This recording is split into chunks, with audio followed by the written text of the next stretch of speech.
Hello, അസ്സലാമലൈക്കും. എന്തൊക്കെയുണ്ട് എല്ലാവരും? വർത്തമാനങ്ങളൊക്കെ സുഖം തന്നെയല്ലേ?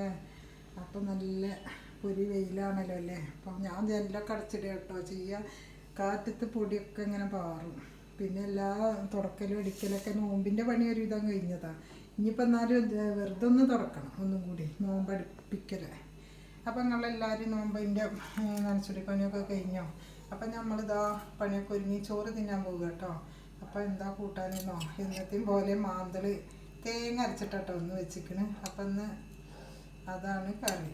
തേങ്ങ അരച്ച മാന്തൾ കറി, തേങ്ങയും മല്ലിയും മുളകൊക്കെ പാടെ കൂട്ടി അരച്ചിട്ടോ. അപ്പോൾ അതാണ് ഇന്നത്തെ കറി. പിന്നെ അതാ നല്ല അടിപൊളി കട്ടില മീൻ വറുത്തതുണ്ട് കേട്ടോ. അപ്പോൾ അതാണ് ഇന്ന്. അപ്പം ഇന്നത്തെ കൂട്ടാനുള്ളത് തന്നെ. അപ്പം ഞാൻ നമസ്കാരം ഇതൊക്കെ കഴിഞ്ഞ് അത് ചീനമുളക് കേട്ടോ. അപ്പോൾ അതൊരു വൃത്തിയിൽ നിന്ന് കിട്ടിയതാണ് കേട്ടോ. അപ്പം നിങ്ങളെല്ലാവരും ഒന്ന് കണ്ടു നോക്കി. ചോറൊക്കെ തിന്ന എല്ലാവരും. അപ്പം നമ്മൾ ചോറൊക്കെ തിന്നാം കേട്ടോ. നമസ്കാരമൊക്കെ കഴിഞ്ഞ് വിശക്കുണ്ട്, കുളിയും തിരുപ്പലൊക്കെ കഴിഞ്ഞു, എല്ലാ പണിയും ഒരുങ്ങി. ഇനിയിപ്പോൾ ചോറിന് ആ പാത്രം കഴുകിയാൽ കിടക്കുക. അപ്പോൾ അതാ ചോറ് കഴിക്കട്ടെ. നല്ല അടിപൊളി മാന്തൽ വറുത്തതും ഉണ്ടോ.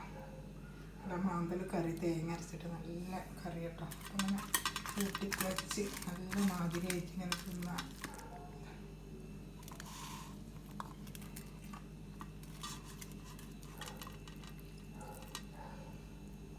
മുള്ളുണ്ടാവും ഇതിലധികം.